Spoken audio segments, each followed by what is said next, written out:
Hi, I'm Kyle, and I'm here to talk to you about space communication.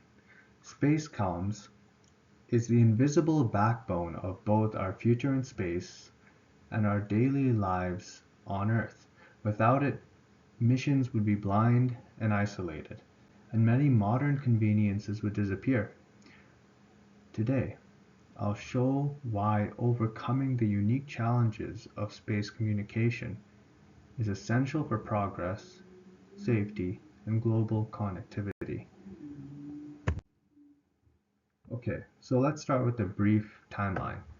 From Sputnik's first beeps in 1957 to the Apollo mission's live broadcasts to Voyager's messages from the edge of the solar system, and now Starlink's global internet, each milestone has pushed the boundaries of what's possible.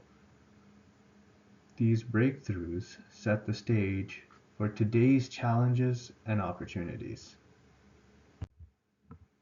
Space communication faces extreme challenges. Vast distances mean signals can take minutes or even hours to travel. Interference also from cosmic and also human sources can disrupt data. And we always need to remember that power is limited. So reliability is critical. One missed message can mean mission failure. These obstacles require constant innovation. Starlink is transforming global internet by deploying thousands of low Earth orbit satellites.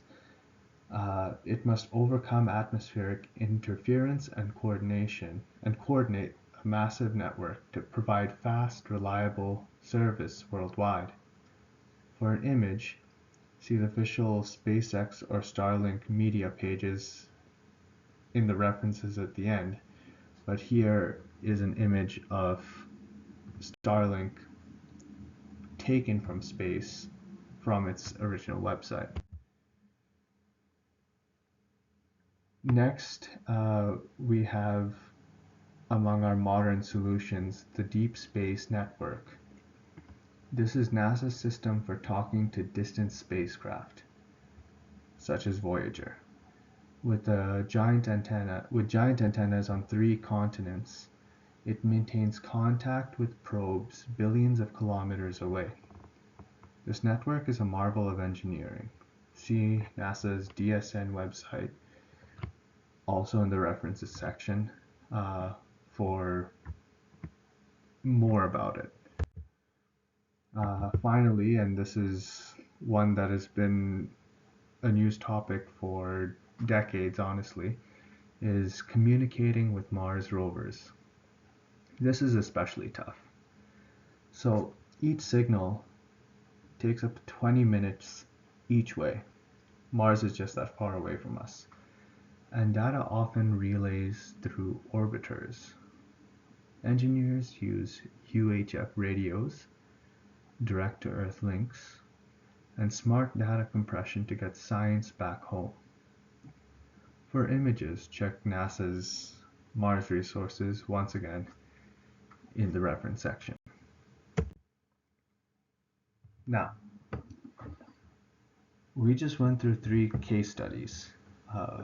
First, we went through Starlink, and then we went through the deep space communication, and then we went to the Mars rover. So I guess the thing is what problems have been brought up and what solutions are available. So the challenges, first of all, have to do with just data reception, and to meet this challenge, engineers are developing better antennas, as well as more efficient transmitters and smarter software for error correction and data compression. This last bit, as far as software goes, thankfully can be uploaded to the actual machinery in space. via software update. Next, we have international standards and collaboration. This also helps us to ensure missions can communicate no matter who builds them.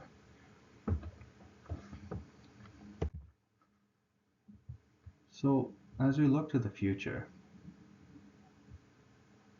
we have much to look forward to.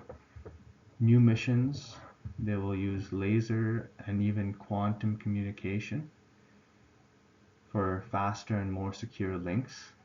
Quantum communication is more of a distant thing. It's not even being developed. It's more in theory, as we have not successfully made quantum computing yet. But this might change the whole situation of space communication. However, laser communication is being used in Starlink, and that's one of the main things we mean by smarter hardware. It's just better systems.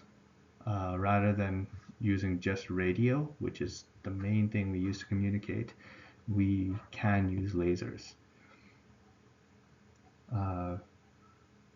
As more countries and companies go to space, robust communication will be more important than ever.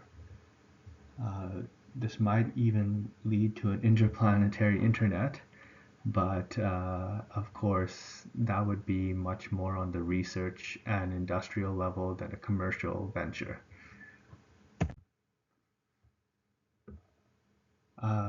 Now, it needs to be known that space communication is not just for astronauts. It powers GPS, powers weather forecasts, disaster response, and of course, global internet. The global internet has originally always relied on the backbone of actual cables that are laid, optical fiber cables laid at the bottom of the ocean throughout the world, but especially in the last decade, for remote regions in the world, especially in a country like Canada, you do need satellite communication if you ever want to access the internet in any financially viable way. You don't want to be spending your life savings just to go on YouTube. So every day we rely on these satellites and ultimately space networks, space communications, and we don't even realize it. So, in summary, what have we gone over? Communication is a pillar of space and modern life. What does that mean? It means that not only is it something we take for granted so much in our day-to-day lives, but if we ever want to look at a future full of missions to the moon, missions to Mars, missions out of our solar system, and just trying to understand this universe that we live in, then space communication might be one of the most important things we need to improve, and it will only be good for us. But overcoming its challenges opens new frontiers and keeps us connected. So, as we look to the future, robust space communication will be more important than ever. And I just want to finally acknowledge that all images and data in this presentation were sourced from official NASA, SpaceX, and NASA JPL websites. Please see this slide here for a full list of references and links to all the visuals. Thank you. and I hope this was a helpful presentation.